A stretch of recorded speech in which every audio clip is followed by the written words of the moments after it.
سورۃ الکہف۔ شروع کرتی ہوں اللہ کے نام سے جو رحمان اور رحیم ہے۔ کل حمد و ثنا اور کل شکر اللہ کے لیے ہے جس نے نازل کی اپنے بندے محمد پر کتاب اور اس میں کوئی ٹیڑھا پن نہیں رکھا۔ یہ کتاب بالکل سیدھی ہے تاکہ خبردار کرے ایک بڑی آفت سے اس کی طرف سے، اور تاکہ وہ بشارت دے ان اہل ایمان کو جو نیک عمل کرتے ہوں کہ ان کے لیے ہمیشہ ہوگا بہت ہی اچھا بدلہ، وہ اس میں رہیں گے ہمیشہ ہمیشہ۔ اور خبردار کر دو ان لوگوں کو جنہوں نے کہا کہ ہم اللہ نے بیٹا بنایا ہے، انہیں اس کے بارے میں کچھ بھی علم نہیں اور نہ ہی ان کے آباء و اجداد کو علم تھا۔ بہت بڑی بات ہے جو ان کے منہوں سے نکل رہی ہے، اور نہیں دیکھتے مگر وہ نہیں کہتے مگر سراسر جھوٹ۔ تو اے نبی آپ شاید اپنے آپ کو غم سے ہلاک کر لیں گے ان کے پیچھے اگر وہ ایمان نہ لائے اس قرآن پر۔ یقیناً ہم نے بنا دیا ہے جو کچھ ہے زمین پر اسے سے اس کے بناؤ سنگھار، تاکہ انہیں ہم آزمائے کہ کون ان میں سے بہتر عمل کرتا ہے۔ اور یقیناً ہم نے بنا کر رکھ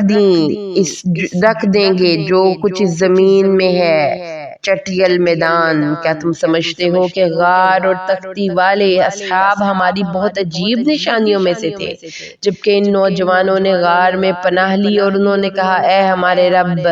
تو ہمیں عطا فرما اپنے پاس سے رحمت اور آسان فرما دے ہمارے لیے ہمارے معاملات میں عافیت کا راستہ۔ تو ہم نے تھپکی دے دی ان کے کانوں پر غار میں کئی سال کے لیے، اور ہم نے انہیں اٹھایا تاکہ ہم معلوم کریں کہ دو گروہوں میں سے کون سا بہتر ہے۔ معلوم کس کو زیادہ بہتر معلوم ہے کہ کتنا عرصہ وہ یہاں رہے ہیں، اور ہم سنا رہے ہیں آپ کو ان کا قصہ حق کے ساتھ۔ وہ چند نوجوان تھے جو ایمان لائے اپنے رب پر، اور ہم نے خوب بڑھا دیا تھا انہیں ہدایت میں، اور ہم نے مضبوط کر دیا تھا ان کے دلوں کو۔ جب وہ بادشاہ کے سامنے کھڑے ہوئے تو انہوں نے کہا کہ ہمارا رب تو وہ ہے جو آسمانوں اور زمین کا رب ہے، ہم ہرگز نہیں پکاریں گے اس کے سوا کسی اور کو معبود۔ اگر ایسا ہوا تب تو ہم بہت غلط بات کہیں گے۔ ہماری اس قوم نے بنا لی ہیں اللہ کے سوا کوئی معبود، تو کیوں نہیں پیش کرتے وہ ان کے بارے میں کوئی واضح دلیل؟ تو اس شخص سے بڑھ کر اور کون ظالم ہوگا جس نے اللہ پر جھوٹ باندھا؟ اور اب جبکہ تم نے خود ان لوگوں سے اور جن کی وہ اللہ کے سوا پرستش کرتے ہیں ان سے اپنے آپ کو علیحدہ کر لیا ہے، تو اب کسی غار میں پناہ لے لو، تمہارا رب پھیلا دے گا تمہارے لیے اپنی رحمت اور تمہارے معاملے میں تمہارے لیے سہولت کا سامان پیدا فرما دے گا۔ اور تم سورج کو دیکھتے ہو کہ جب وہ طلوع ہوتا ہے تو ان کی غار سے داہنی طرف ہٹ جاتا ہے، جب وہ غروب ہوتا ہے تو بائیں جانب سے کترا کر نکل جاتا ہے، اور وہ اس کی کھلی ہوئی جگہ میں لیٹے ہوئے تھے۔ یہ اللہ کی نشانیوں میں سے ہے جسے اللہ جسے چاہے عزت دیتا ہے اور وہی ہدایت یافتہ ہوتا ہے، اور جسے وہ گمراہ کر دے تو اس کے لیے تم نہیں پاؤ گے کوئی مددگار راہ پر لانے والا۔ اور اگر تم انہیں دیکھتے ہو تو تم سمجھتے ہو کہ وہ جاگ رہے ہیں حالانکہ وہ سو رہے تھے، اور ہم ان کی کروٹیں بھی بدلتے رہے۔ دائیں اور بائیں ان کا کتا اپنے دونوں ہاتھ پھیلائے ہوئے بیٹھا تھا دہلیز پر، اگر تم اس کو جھانک لیتے تو ان سے پیٹھ پھیر کر بھاگ جاتے اور تم پر ان کی طرف سے ہیبت طاری ہو جاتی۔ اور اسی طرح ہم نے انہیں اٹھایا تاکہ وہ آپس میں ایک دوسرے سے پوچھے کہ اس میں ایک کہنے والے نے کہا تم کتنا عرصہ یہاں رہے ہوگے؟ کچھ بولے کہ ہم رہے ہیں ایک دن یا دن کا کچھ حصہ، اور کچھ دوسرے بولے کہ تمہارا رب خوب جانتا ہے تم کتنا عرصہ رہے۔ پس اب تم بھیجو اپنے میں سے کسی ایک ساتھی کو اس چاندی کے سکے کے ساتھ شہر کی طرف، تو وہ دیکھے کہ شہر کے کس حصے سے زیادہ پاکیزہ کھانا ملتا ہے، اور وہ وہاں سے تمہارے لیے کچھ کھانا لے آئے، اور بات نرمی سے کرے اور وہ آگاہ نہ کرے تمہارے بارے میں کسی کو بھی، کیونکہ انہوں نے اگر تم پر قابو پا لیا تو وہ تمہیں سنگسار کر دیں گے یا پھر تم واپس لے جائیں گے اپنے دین میں، تب تو تم کبھی بھی فلاح نہیں پا سکو گے۔ اور اس طرح ہم نے مطلع کر دیا ان لوگوں کو ان پر تاکہ وہ جان لیں کہ اللہ کا وعدہ سچا ہے، اور یہ کہ قیامت کے بارے میں ہرگز کوئی شک نہیں۔ اور جب وہ لوگ آپس میں جھگڑ رہے تھے ان کے معاملے میں، چنانچہ کچھ لوگوں نے کہا کہ تعمیر کر دو اس پر عمارت بطور یادگار پروردگار ان کا رب ان سے بہتر واقف ہے جو لوگ غالب آئے اپنی رائے کے مطابق۔ انہوں نے کہا کہ ہم بنائیں گے اس غار پر ایک مسجد۔ اب یہ لوگ کہیں گے کہ وہ 3 تھے اور ان کا چوتھا ان کا کتا تھا، اور کچھ لوگ کہیں گے کہ وہ 5 تھے اور چھٹا ان کا کتا تھا۔ یہ سب تیر تکے چلا رہے ہیں اندھیرے میں، اور کچھ لوگ کہیں گے کہ وہ 7 تھے اور ان کا 8واں کتا تھا۔ آپ کہیے میرا رب بہتر جانتا ہے اس معاملے میں ان کی تعداد کو نہیں جانتے اس معاملے کو مگر بہت تھوڑے لوگ۔ تو اے نبی آپ ان کے بارے میں جھگڑا مت کریں سوائے سرسری بحث کے، اور نہ ہی آپ پوچھئے ان کے بارے میں کسی سے بھی پوچھنا،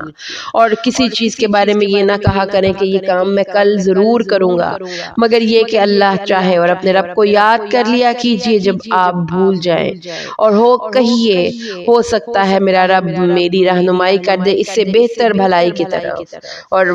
وہ رہے اپنے غار میں 300 برس، اس کے اوپر 9 سال۔ آپ کہیے کہ اللہ بہتر جانتا ہے اس میں جتنا عرصہ وہ رہے اس کے لیے آسمانوں اور زمین کا غیب، کیا ہی خوب ہے اس کو وہ دیکھنے والا، اور کیا ہی خوب ہے وہ سننے والا، اس کے سوا ان کا کوئی مددگار نہیں، اور وہ شریک نہیں کرتا اپنے حکم میں کسی کو بھی۔ اور اے نبی صلی اللہ علیہ وسلم آپ تلاوت کیجئے جو آپ کی طرف وحی کی گئی ہے، آپ کے رب کی کتاب میں سے اس کی باتوں کو بدلنے والا کوئی نہیں ہے، اور آپ نہیں پائیں گے اس کے سوا کوئی جائے پناہ۔ اور اپنے آپ کو روکے رکھیے ان لوگوں کے ساتھ جو صبح و شام پکارتے ہیں اپنے رب کو، اس کی رضا کے طالب ہیں، اور آپ کی نگاہیں ان سے ہٹنے نہ پائیں، جس سے لوگوں کو یہ گمان ہونے لگے کہ آپ دنیاوی زندگی کی آرائش و زیبائش چاہتے ہیں، اور مت کہنا مانیے اس شخص کا جس کا دل ہم نے اپنی یاد سے غافل کر دیا ہے، اور جو اپنی خواہشات کے پیچھے پڑا ہے، اور اس کا معاملہ حد سے متجاوز ہو چکا ہے۔ اور آپ کہہ دیجئے کہ یہی حق ہے تمہارے رب کی جانب سے، تو اب جو چاہے ایمان لائے اور جو چاہے کفر کرے، ہم نے ظالموں کے لیے آگ تیار کر رکھی ہے، اس کی قناتیں ان کا احاطہ کر لیں گی۔ اگر وہ پانی کے لیے فریاد کریں گے تو ان کی فریاد رسی ایسے پانی سے کی جائے گی جو کھولتے ہوئے تیل کی تلچھٹ جیسا ہوگا، جو چہرے کو بھون ڈالے گا، بہت ہی بری چیز ہوگی پینے کی، اور وہ جہنم بہت ہی بری جگہ ہے آرام کی۔ یقیناً جو لوگ ایمان لائے اور انہوں نے اچھے عمل کیے تو ہم ضائع نہیں کریں گے اس شخص کا عمل جس نے اچھا عمل کیا ہو۔ انہی لوگوں کے لیے ہیں رہنے کے ایسے باغات جن کے دامن میں ندیاں بہتی ہوں گی، انہیں پہنائے جائیں گے اس میں سونے کے کنگن، اور وہ پہنیں گے سبز رنگ کے باریک ریشم کے اور موٹے ریشم کے کپڑے، ٹیک لگائے ہوئے بیٹھے ہوں گے تختوں پر، کیا ہی اچھا بدلہ ہوگا ان کے لیے، اور کیا ہی خوب آرام گاہ ہوگی۔ اے نبی بیان کیجئے ان کے لیے 2 اشخاص کی مثال، ان میں سے ایک کو ہم نے دیے تھے 2 باغ انگوروں کے، اور ان دونوں کو گھیر دیا تھا ہم نے کھجوروں کے درختوں کے ساتھ، اور ہم نے ان دونوں کھیتوں کے درمیان کھیتی کا انتظام بھی کر رکھا تھا۔ وہ دونوں باغ اپنا پھل خوب دیتے اور اس میں سے کچھ بھی کم نہ کرتے، اور ہم نے اس میں جاری کر دی تھی ایک نہر، اور ان کے لیے پھل بھی تھا۔ تو اس نے کہا اپنے ساتھی سے، اور وہ آپس میں گفتگو کر رہے تھے کہ میں تم سے بہت زیادہ ہوں مال میں اور بہت بڑا ہوا ہوں نفری میں، اور وہ داخل ہوا اپنے باغ میں اس وقت اس حال میں کہ وہ اپنی جان پر ظلم کر رہا تھا۔ اس نے کہا میں نہیں سمجھتا کہ یہ باغ کبھی بھی برباد ہو سکتا ہے، اور میں گمان نہیں کرتا کہ قیامت قائم ہو جائے گی۔ اگر مجھے لوٹا ہی دیا گیا اپنے رب کی طرف تو میں لازماً پاؤں گا اس سے بھی بہتر پلٹنے کی جگہ۔ اس کے ساتھی نے اس سے کہا، اور وہ اس سے گفتگو کر رہا تھا، کیا تو نے کفر کیا اس ہستی کا جس نے تجھے پیدا کیا، تجھے مٹی سے، پھر گندے پانی کی بوند سے، پھر تجھے صحیح سلامت انسان بنا دیا؟ لیکن میں تو مانتا ہوں کہ اللہ میرا رب ہے، میں تو مانتا ہوں کہ وہ اللہ میرا رب ہے، اور میں اپنے رب کے ساتھ کسی کو شریک نہیں ٹھہراتا۔ اور جب تو اپنے باغ میں داخل ہوا تو نے کیوں نہ کہا ماشاء اللہ لا قوت الا باللہ، ماشاء اللہ یعنی جو کام اللہ کے فضل و کرم سے جو اللہ چاہے۔ تو دیکھتا ہے کہ میں تم سے مال اور اولاد میں کم ہوں، تو امید ہے کہ میرا رب تیرے باغ سے بہتر باغ مجھے بھی دے دے، اور وہ بیچ دے اس تیرے باغ پر کوئی آفت آسمان سے، تو وہ صاف چٹیل میدان ہو کر رہ جائے، یا اگر اس کا پانی گہرائی میں اتر جائے پھر تم اس پانی کو کسی طرح حاصل نہ کر سکو، اور اس کا سارا ثمر سمیٹ لیا گیا، تو وہ ہاتھ ہی ملتا رہ گیا اس پر جو اس نے خرچ کیا تھا اس باغ میں، اور وہ باغ گرا پڑا تھا اپنی چھتریوں پر، اور وہ کہہ رہا تھا ہائے میری شامت، کاش میں نے اپنے رب کے ساتھ کسی کو شریک نہ ٹھہرایا ہوتا، اور نہ ہوئی اس کے لیے کوئی جماعت جو اللہ کے مقابلے میں اس کی مدد کو آتی، اور نہ ہی وہ خود انتقام لینے والا بن سکا۔ یہاں تو تمام اختیار اللہ ہی کا ہے، جو الحق ہے وہی بہتر ہے انعام دینے میں بھی، اور وہی بہتر ہے عاقبت کے اعتبار سے۔ اور بیان کیجئے ان کے لیے مثال دنیا کی زندگی کی، جیسے کہ پانی ہم نے اسے اتارا آسمان سے، پھر اس کے ساتھ مل جل کر شکل اختیار نکل آیا زمین کا سبزہ، پھر وہ ہو گیا چورا چورا، اڑائے پھرتی ہیں اسے ہوائیں، اور اللہ ہر چیز پر قدرت رکھنے والا ہے۔ مال اور بیٹے دنیاوی زندگی کی زینت ہیں، اور باقی رہنے والی نیکیاں ہیں، بہت بہتر تیرے رب کے نزدیک ثواب کے لحاظ سے اور امید کے اعتبار سے بھی۔ اور جس دن ہم چلائیں گے پہاڑوں کو، اور تم دیکھو گے اب زمین کو چٹیل میدان، پھر ہم سب کو جمع کر لیں گے اور ان میں سے کسی ایک کو بھی نہیں چھوڑیں گے، اور وہ پیش کیے جائیں گے آپ کے رب کے سامنے صفیں باندھے ہوئے۔ تب انہیں کہا جائے گا آ گئے ہو نا ہمارے پاس، جیسا کہ ہم نے تمہیں پہلی مرتبہ پیدا کیا تھا، بلکہ تم نے تو سمجھ رکھا تھا کہ ہم تمہارے لیے وعدے کا کوئی وقت مقرر ہی نہیں کیا۔ اور رکھ دیا جائے گا نامہ اعمال، چنانچہ تم دیکھو گے مجرموں کو کہ ڈر رہے ہوں گے اس سے جو کچھ اس میں ہوگا، اور کہیں گے ہائے ہماری شامت یہ کیسی کتاب ہے، اس نے تو نہ کسی چھوٹی چیز کو چھوڑا نہ کسی بڑی چیز کو، مگر سب کو محفوظ کر لیا۔ اور وہ پائیں گے جو عمل بھی انہوں نے کیا ہوگا اسے موجود، اور آپ کا رب ظلم نہیں کرے گا کسی پر بھی۔ اور یاد کرو جب کہ ہم نے فرشتوں سے کہا تھا کہ سجدہ کرو آدم کو، سب نے سجدہ کیا مگر ابلیس نے نہیں کیا، وہ جنات سے تھا، چنانچہ اس نے نافرمانی کی اپنے رب کی۔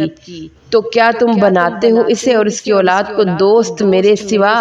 حالانکہ وہ تمہارے دشمن ہیں؟ کیا ہی برا بدل ہے ان ظالموں کے لیے۔ میں نے انہیں گواہ نہیں بنایا آسمانوں اور زمین کی تخلیق کا، اور نہ ہی ان کی اپنی تخلیق کا، اور میں بہکانے والوں کو اپنا مددگار بنانے والا نہیں ہوں۔ اور جس دن وہ کہے گا کہ پکارو میرے ان شریکوں کو جن کا تمہیں زوم تھا، تو وہ انہیں پکاریں گے مگر وہ انہیں کوئی جواب نہیں دیں گے، ان کے درمیان ہلاکت عائل کر دیں گے۔ اور مجرم لوگ آگ دیکھیں گے اور جان چھڑائیں گے کہ وہ اس میں ڈالے جانے والے ہیں، اور نہیں پائیں گے اس سے بچنے کی کوئی جگہ۔ ہم نے پھیر پھیر کر بیان کر دی ہیں اس قرآن میں لوگوں کے لیے ہدایت کی ہر قسم کی مثالیں، لیکن انسان تمام مخلوق سے بڑھ کر جھگڑالو ہے، اور نہیں روکا لوگوں کو جب ان کے پاس ہدایت آ گئی کہ وہ ایمان لائیں، اپنے رب سے مغفرت مانگیں، مگر یہ کہ ان سے پہلوں کا طریق برتا جائے یا عذاب ان کے سامنے آ موجود ہو۔ اور ہم نہیں بیچتے رسولوں کو مگر خوشخبری دینے والے اور خبردار کرنے والے بنا کر، اور یہ کافر لوگ جھگڑتے ہیں جھوٹ کی طرف سے تاکہ وہ پھسلا دیں اس کے ساتھ حق کو، اور انہوں نے میری آیات کو اور اس چیز کو جس کے ساتھ خبردار کیا گیا تھا مذاق بنا لیا ہے۔ اور اس شخص سے بڑھ کر ظالم کون ہوگا جسے نصیحت کی گئی ہو اس کے رب کی آیات کے ذریعے تو اس نے اعراض کیا ان سے، اور وہ بھول گیا کہ آگے بھیجا اس کے دونوں ہاتھوں نے۔ یقیناً ہم نے ان کے دلوں پر پردے ڈال دیے ہیں کہ وہ اس قرآن کو سمجھ نہ پائیں، اور ان کے کانوں میں بوجھ ڈال دیا ہے، اور اگرچہ آپ بلائیں انہیں ہدایت کی طرف تب بھی وہ کبھی ہدایت نہیں پائیں گے۔ آپ کا رب بہت بخشنے والا بہت رحمت کرنے والا ہے، اور اگر وہ مواخذہ کرتا ان کا بسبب ان اعمال کے تو بہت جلدی بھیج دیتا ان پر عذاب، بلکہ ان کے وعدے کا ایک وقت مقرر ہے، اور وہ ہرگز نہیں پائیں گے اس کے سوا ہٹنے کی کوئی جگہ۔ یہ بستیاں جن کے باسیوں کو ہم نے ہلاک کر دیا تھا جب انہوں نے ظلم کیا اختیار کیا تھا، اور ہم نے مقرر کر دیا تھا ان کی ہلاکت کے لیے وعدے کا ایک وقت۔ اور یاد کرو جب موسیٰ نے اپنے نوجوان ساتھی سے کہا کہ میں چند چلنا نہیں چھوڑوں گا یہاں تک کہ دو دریاؤں کے سنگم یا ملنے کے مقام پر پہنچ جاؤں یا میں برسوں چلتا ہی رہوں۔ پھر جب وہ دونوں پہنچے دو دریاؤں کے ملنے کے مقام پر تو وہ اپنی مچھلی بھول گئے اور اس مچھلی نے اپنا راستہ بنا لیا دریا میں سرنگ کی طرح۔ پھر وہ جب دونوں وہاں سے آگے نکل گئے تو موسیٰ نے اپنے ساتھی سے کہا مجھے اب ہمارا ناشتہ لاؤ، اپنے اس سفر سے تو ہمیں بہت تکان ہو گئی ہے۔ اس نوجوان نے کہا ہم دیکھیے جب ہم ٹھہرے تھے ایک چٹان کے پاس تو میں بھول گیا تھا مچھلی کو نگاہ میں رکھنا، اور نہیں مجھے بلائے رکھا شیطان نے کہ میں آپ سے اس کا ذکر کروں، اور اس نے تو بنا لیا تھا اپنا راستہ دریا میں عجیب طرح سے۔ موسیٰ نے کہا یہی تو وہ جگہ تھی جس کی ہمیں تلاش تھی۔ وہ دونوں واپس لوٹے اپنے نقوش کو دیکھتے دیکھتے، پھر انہوں نے پایا ہمارے بندوں میں سے ایک بندہ رحمت عطا کی تھی اپنی طرف سے اور سکھایا تھا ایک علم خاص اپنے پاس سے۔ موسیٰ نے کہا کیا میں آپ کے ساتھ رہ سکتا ہوں اس شرط پر کہ آپ مجھے سکھائیں اس میں جو بھلائی آپ کو سکھائی گئی ہے۔ اس نے کہا کہ میرے ساتھ رہ کر آپ ہرگز صبر نہیں کر سکیں گے، اور آپ کیسے صبر کر سکیں گے اس چیز پر جس کی آپ کو پوری طرح خبر ہی نہیں ہے۔ موسیٰ نے کہا آپ مجھے انشاءاللہ صابر پائیں گے اور میں خلاف ورزی نہیں کروں گا آپ کے حکم کی۔ اس نے کہا اگر آپ میرے ساتھ چلنا چاہتے ہیں تو کسی چیز کے بارے میں مجھ سے خود نہ پوچھنا یہاں تک کہ میں خود ہی آپ کو اس کے بارے میں کچھ بتا دوں۔ پھر وہ دونوں چل پڑے یہاں تک کہ جب وہ دونوں سوار ہوئے ایک کشتی میں تو اس نے اس کشتی کے میں شگاف ڈال دیا۔ موسیٰ نے کہا آپ نے اسے پھاڑ ڈالا ہے تاکہ غرق کرے اس کے تمام سواروں کو، یہ بہت ہی غلط بات کی۔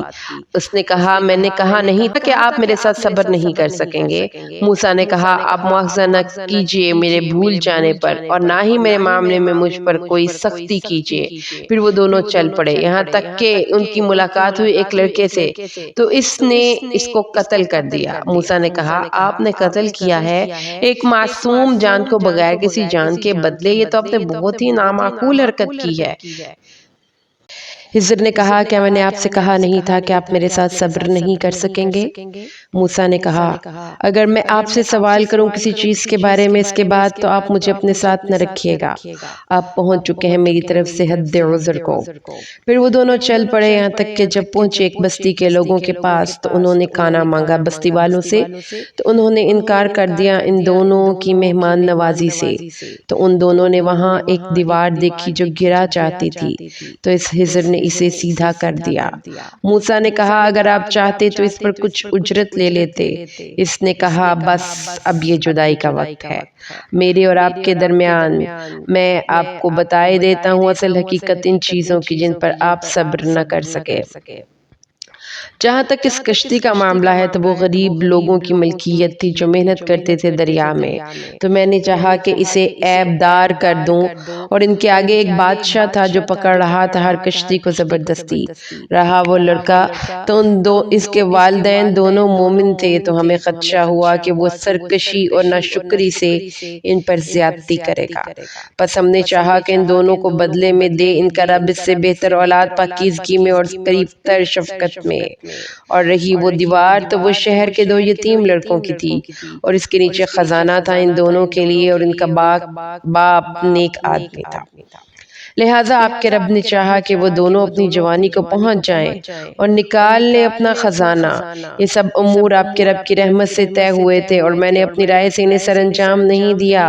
یہ اصل حقیقت ان باتوں کے جن پر آپ صبر نہ کر سکے۔ اور یہ لوگ آپ سے ذوالقرنین کے بارے میں پوچھتے ہیں، آپ کہیے ابھی میں آپ لوگوں کو اس کا حال بتاتا ہوں۔ ہم نے زمین میں اسے تمکن عطا کیا تھا، اسے ہر طرح کے اسباب و وسائل مہیا کیے تھے، تو اس نے ایک مہم کا سر و سامان کیا یہاں تک کہ وہ سورج کے غروب ہونے کی جگہ پر پہنچا۔ اس نے اسے غروب ہوتے ہوئے پایا ایک گدلے چشمے میں، اور اس نے پایا وہاں ایک قوم کو۔ ہم نے کہا اے ذوالقرنین تم چاہو تو انہیں سزا دو اور چاہو تو ان کے بارے میں حسن سلوک کا معاملہ کرو۔ اس نے کہا جس نے ظلم کیا اسے ہم سزا دیں گے، پھر وہ لوٹایا جائے گا اپنے رب کی طرف اور وہ اسے بہت سخت عذاب دے گا، اور جو کوئی ایمان لایا اور اس اس نے نیک اعمال کیے تو اس کے لیے ہے اچھی جزا، اور اسے ہم بات کریں گے اپنے معاملے میں نرمی سے۔ پھر اس نے ایک اور مہم کا سر و سامان کیا، یہاں تک کہ وہ سورج کے طلوع ہونے کی جگہ پر پہنچ گیا۔ اس نے اس کو طلوع ہوتے پایا ایک ایسی قوم پر جس کے لیے ہم نے اس سورج کے مقابل کوئی اوٹ نہیں رکھی تھی۔ پھر ایسا ہی ہوا اور ہم پوری طرح باخبر تھے اس کے احوال سے۔ پھر اس نے ایک اور مہم کا سر و سامان کیا، یہاں تک کہ جب وہ دو دریاؤں کے درمیان پہنچا اور اس نے پایا ان دونوں کے درے سے ایک قوم کو جو سمجھ نہیں سکتے تھے کوئی بات۔ انہوں نے کہا، اے ذی القرنین، یاجوج اور ماجوج زمین میں بہت فساد مچانے والے لوگ ہیں، تو کیا ہم آپ کو کچھ خراج ادا کر دیں؟ اس کے عوض کہ آپ ہمارے اور ان کے درمیان ایک دیوار بنا دیں۔ اس نے کہا، جو کچھ مجھے دے رکھا ہے اس میں سے میرے رب نے وہ بہت بہتر ہے، البتہ تم لوگ میری مدد کرو قوت کے ذریعے، اور میں تمہارے اور ان کے درمیان ایک مضبوط دیوار بنا دوں گا۔ لاؤ میرے پاس تختے لوہے کے، یہاں تک کہ جب اس نے برابر کر دیا ان دونوں اونچائیوں کے درمیان کی جگہ کو، اس نے کہا، اب آگ دہکاؤ، یہاں تک کہ جب اس نے بنا دیا اس کو آگ کی مانند۔ اس نے کہا، لاؤ میرے پاس، میں اس پہ ڈال دوں پگھلا ہوا تانبا۔ اب تو نہ وہ یاجوج اور ماجوج اس کے اوپر چڑھ سکیں گے اور نہ ہی اس میں نقب لگا سکیں گے۔ اس نے کہا، یہ رحمت ہے میرے رب کی، اور جب آ جائے گا وعدہ میرے رب کا تو وہ کر دے گا اس کو ریزہ ریزہ، اور میرے رب کا وعدہ سچا ہے، اور ہم چھوڑ دیں گے ان کو اس دن کہ وہ ایک دوسرے میں گتھم گتھا ہو جائیں گے، اور سور میں پھونکا جائے گا، پس ہم ان سب کو جمع کر لیں گے۔ اس روز ہم جہنم کو کافروں کے سامنے لے آئیں گے، وہ لوگ جن کی نگاہیں پردے میں تھی میرے ذکر سے، اور وہ سن بھی نہیں سکتے تھے۔ کافروں نے یہ سمجھ رکھا ہے کہ وہ میرے ہی بندوں کو میرے مقابلے میں اپنا حمایتی بنا لیں گے۔ یقیناً ہم نے تیار کر رکھا ہے جہنم کو ایسے کافروں کی مہمانی کے لیے۔ آپ کہیے، کیا ہم تمہیں بتائیں کہ اپنے اعمال کے اعتبار سے سب سے زیادہ خسارے میں کون ہیں؟ وہ لوگ جن کی سعی و جہد دنیا ہی کی زندگی میں گم ہو کر رہ گئی، اور وہ سمجھتے ہیں کہ وہ بہت اچھا کام کر رہے ہیں۔ یہی وہ لوگ ہیں جنہوں نے انکار کیا اپنے رب کی آیات اور اس کی ملاقات کا، تو برباد ہو گئے ان کے اعمال، اور ہم قائم نہیں کریں گے ان کے لیے قیامت کے دن کوئی وزن۔ ان کا بدلہ جہنم ہے بسبب اس کے انہوں نے کفر کیا میری آیات اور میرے رسولوں کا مذاق اڑایا۔ اور اس کے برعکس وہ لوگ جو ایمان لائے اور جنہوں نے نیک اعمال کیے، ان کی مہمانی کے لیے فردوس کے باغات ہوں گے، وہ اس میں ہمیشہ ہمیشہ رہیں گے، وہاں سے وہ جگہ بدلنا نہ چاہیں گے۔ اور اے نبی، آپ کہیے کہ اگر سمندر روشنائی بن جائے میرے رب کے کلمات کو لکھنے کے لیے، تو یقیناً سمندر ختم ہو جائے گا اس سے پہلے کہ میرے رب کے کلمات ختم ہوں، اگرچہ اسی کی طرح اور سمندر بھی ہم اس کی مدد کے لیے لے آئیں۔ اے نبی، آپ کہہ دیجئے کہ میں تو بس تمہاری ہی طرح کا ایک انسان ہوں، مجھ پر وحی کی جاتی ہے کہ تمہارا معبود بس ایک ہی معبود ہے، بس جو کوئی بھی امید رکھتا ہو اپنے رب سے ملاقات کی تو اسے چاہیے کہ نیک اعمال کرے اور اپنے رب کی عبادت میں کسی کو بھی شریک نہ کرے۔